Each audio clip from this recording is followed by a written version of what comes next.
El mundo se podrá parar, pero Islandia no. Por eso hoy, como cada 15 días, tenemos tertulia de humanidades que nos llega gracias a la colaboración de Eusko y Cascuncha. Y es que cuando la vida cotidiana nos abruma, nos aburre, los seres humanos disponemos de una capacidad muy especial para escapar a otras esferas de la realidad o de la irrealidad, de viajar al pasado o al futuro. Tenemos imaginación. En circunstancias como las que actualmente atravesamos, pocos discutirán que la imaginación posee un valor fundamental. Pero esta virtud no ha sido apreciada siempre de la misma manera. Así lo demuestra nuestro invitado de hoy en una interesantísima historia de la imaginación que se acaba de publicar. Invitado que nos va a presentar ya Juan Aguirre. Hola Juan, Arratsaldeon. Arratsaldeon. Qué raro se te hace oírte por teléfono, la verdad. Sí, ¿verdad? Sí, a mí también se me hace raro entrar por teléfono, ¿eh? Creo que es la primera vez. Es la primera vez. Pero las circunstancias son las circunstancias. Pues, todo sea por la salud. A ver, preséntanos a nuestro invitado. Sí, nuestro invitado para hablar de la imaginación es Juan Arnau, astrofísico, filósofo, especialista en pensamiento oriental, hombre de un denso currículum como investigador del CSIC y en distintas universidades españolas, americanas y asiáticas. Ahora imparte en la Universidad de Granada filosofía moral y bueno, es autor de muchas obras. Hubo un libro que marcó especialmente, Manual de Filosofía Portátil, fue muy premiado, muy elogiado y ha sido reeditado varias veces desde 2014 y ahora ve la luz en la editorial Espasa, Historia de la Imaginación, del Antiguo Egipto al sueño de la ciencia. Buenas tardes, profesor Arnau. ¿Dónde pasa? Buenas tardes, Juan. Bienvenido a Islandia, gracias.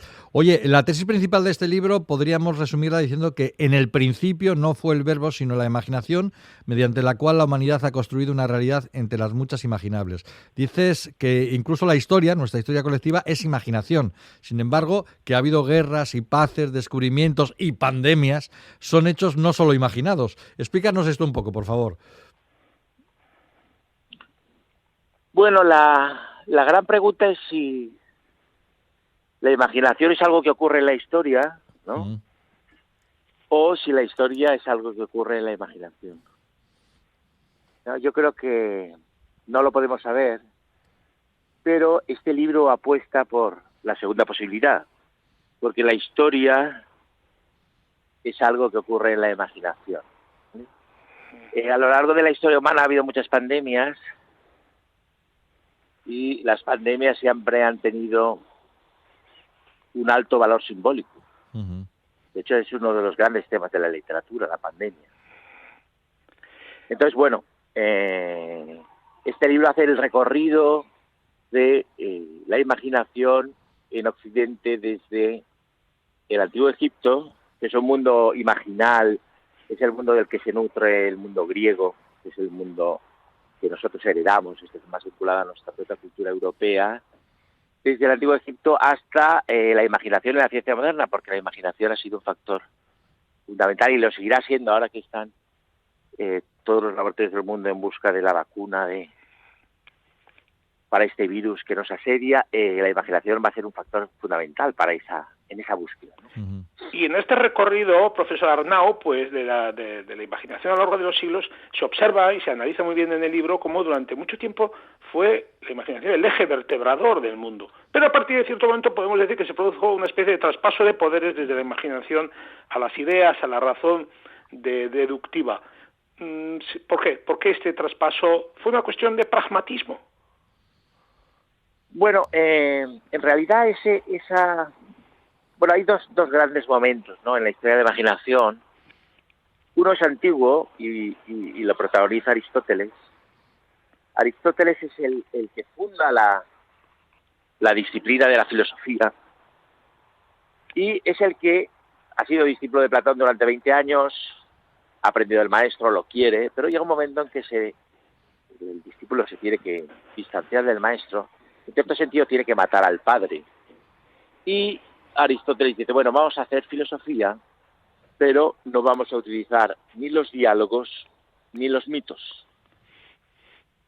Es decir, vamos a dejar aparte el pensamiento mítico y vamos a utilizar los conceptos.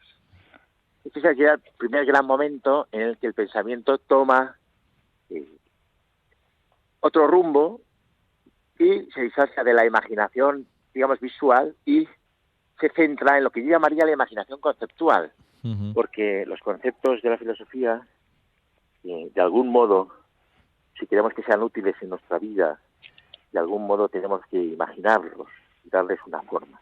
Y el otro gran momento es ya, digamos, con la llegada del positivismo y de la ciencia moderna, cuando las matemáticas, Galileo dice esa famosa frase, que las matemáticas es el lenguaje que habla de la naturaleza, que es una frase falsa, pero que tiene un gran impacto sobre el pensamiento europeo, y en ese momento de la revolución científica, el gran protagonista es Newton, y a partir de ahí la imaginación humana se hace lo que yo llamo una imaginación ciega, una imaginación abstracta, una imaginación no visual. Y a partir de ahí se desarrolla la ciencia de la física, que va a ser la ciencia que domine el pensamiento durante el siglo XX, y la ciencia a la que van a imitar las demás ciencias, incluida la biología, la neurociencia, es decir, la física va a marcar la pauta de lo que es y de lo que debe ser una ciencia. Citabas ahora, Juan, a Isaac Newton. En la escuela nos enseñaron que la revolución científica combinaba con Newton, pero lo que no nos contaron es que además de físico, matemático e inventor, Newton practicó la alquimia y también la teología. ¿Quiere esto decir que la magia y la ciencia no fueron dos esferas de conocimiento completamente opuestas?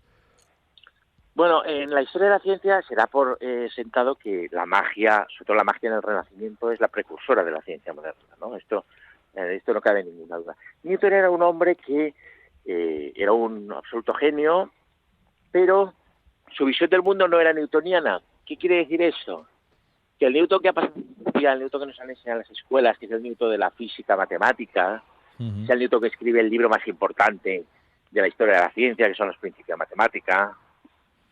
Ese Newton que se enseña en las escuelas no es el Newton real. Es decir, el Newton real era un hombre que tenía un genio matemático indiscutible, que desarrolló, y luego tenía una serie de preocupaciones y una visión del mundo que no era newtoniana, es decir, que no era mecanicista.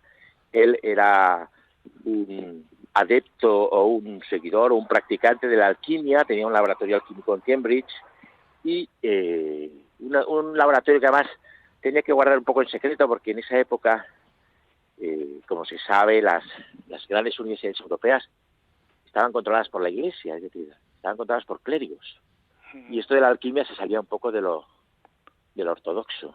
Y entonces él tenía un laboratorio y él estuvo muy interesado en la alquimia, es decir, él tenía esa visión del mundo antigua, según la cual todo está lleno de vida, ¿no? Todo está lleno de vida y todo está lleno de imaginación. Y la física matemática puede explicar algunas parcelas de la realidad, pero no todas.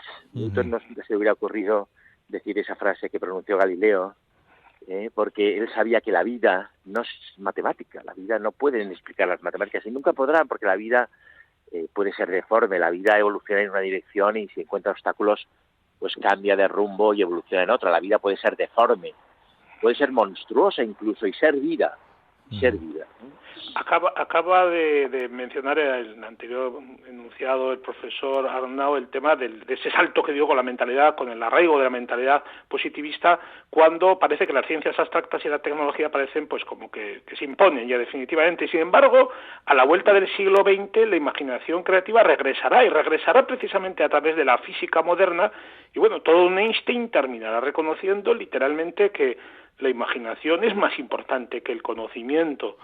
Ahí está quizá la clave de ese sueño de la ciencia al que alude el subtítulo del libro. Sí, bueno, lo que dice es que la imaginación es una pieza fundamental de cualquier forma de conocimiento, pero incluso del conocimiento abstracto y del conocimiento matemático. Es decir, no podemos entender el conocimiento sin imaginación y no podemos entender la vida sin imaginación, porque la imaginación es el sustrato mismo del deseo. Y para desear algo tenemos previamente que imaginarlo.